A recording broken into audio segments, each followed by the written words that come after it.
नेता विपक्ष राहुल गांधी का आधिकारिक आवास अब बदल गया है। दिल्ली में सुनहरी बाग रोड पर 5 नंबर बंगला अब राहुल गांधी का नया पता होगा। टाइप 8 बंगले को लेकर राहुल गांधी ने अपनी मंजूरी दे दी है। आधिकारिक आवंटन और आवास के सौंदर्यीकरण यानी कि ब्यूटिफिकेशन के बाद राहुल गांधी इस बंगले में अपने इस नए बंगले में शिफ्ट हो जाएंगे। इससे पहले बतौर सांसद राहुल गांधी लुटियन जोन के 12 तुगलक लेन पर जो बंगला है उसमें रहते थे, लेकिन पिछले साल सदस्यता जाने के बाद उन्हें वो बंगला खाली कर देना पड़ा था। हालांकि जब उनकी मेंबरशिप सांसदी बहाल हुई थी तब लोकसभा हाउसिंग कमेटी ने उसी बंगले को फिर से अलॉट करने का ऑफर किया था, लेकिन उन्होंने वो बंगला नहीं लिया था। इस बंगले ने राहुल गांधी ने अपनी जिंदगी के 19 साल बिताए थे, लेकिन अब चूंकि राहुल गांधी सिर्फ सांसद नहीं हैं और लोकसभा में विपक्ष के नेता हैं, तो लोकसभा में विपक्ष के नेता का जो एक कद होता है उसी हिसाब से उन्हें ये नया बंगला आवंटित किया गया, जिसमें राहुल गांधी बहुत जल्द अब शिफ्ट हो जाएंगे। राहुल के इस नए आवास से हमारे संवाददाता आनंद सिंह की रिपोर्ट आप देखिए। क्या नेता विपक्ष राहुल गांधी का नया आवास 5 सुनहरी बाग रोड होगा?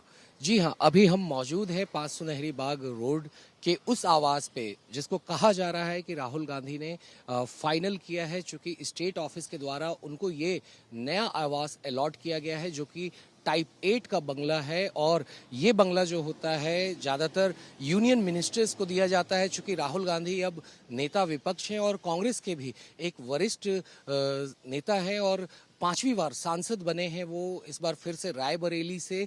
तो ऐसे में ये उनको नया बंगला अलॉट किया गया है और आप देख सकते हैं तस्वीरों में कि कैसे ये कितना बड़ा बंगला है। चूंकि राहुल गांधी खुद यहाँ कल आए थे अपनी बहन प्रियंका गांधी वाड्रा के साथ, पहले दोपहर में वो आए इस घर को देखने के लिए। उसके बाद शाम में राहुल गांधी फिर दोबारा अपनी मां सोनिया गांधी के साथ और अपनी बहन प्रियंका गांधी वाड्रा के साथ फिर से वो आए थे इस घर को देखने के लिए। शाम में करीब 7 से 8 का वो वक्त था जिस वक्त राहुल गांधी अपनी मां के साथ इस घर को देखने आए थे।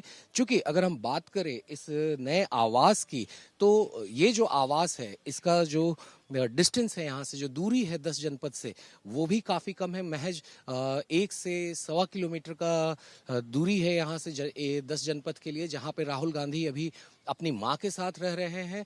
पिछले साल अप्रैल 22 से लेकर अभी तक लगातार वो वहीं बने हुए।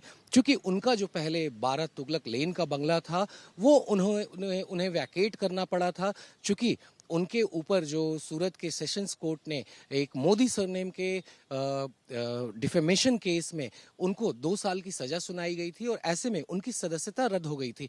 जो उस सदस्यता रद्द के ऑर्डर को गुजरात हाई कोर्ट ने भी एज इट इज रखा था और उनको कोई राहत नहीं मिली थी, मगर सुप्रीम कोर्ट ने फिर उस ऑर्डर को दरकिनार किया था और राहुल गांधी को एक बड़ी राहत दी गई थी। तो ऐसे में फिर उनकी सदस्यता वापस मिली थी। और जब राहुल गांधी ने 12 तुगलक लेन का अपना आवास छोड़ा था तो उन्होंने कहा था कि ये जो घर है ये घर मुझे हिंदुस्तान के लोगों ने दिया है और मैं हिंदुस्तान के लोगों की आवाज़ बनता रहूँगा और इसके लिए चाहे कोई भी कीमत हो मैं उसे चुकाने के लिए तैयार हूँ। और अगर ये कीमत है सच बोलने की, सच्चाई को सामने रखने की, तो मैं उस कीमत को चुकाता रहूँगा। कैमरा पर्सन अवधेश चौरसिया के साथ आनंद सिंह, इंडिया न्यूज़, दिल्ली। और इस वक्त की एक और ब्रेकिंग न्यूज में आपको बता दूं कि पेरिस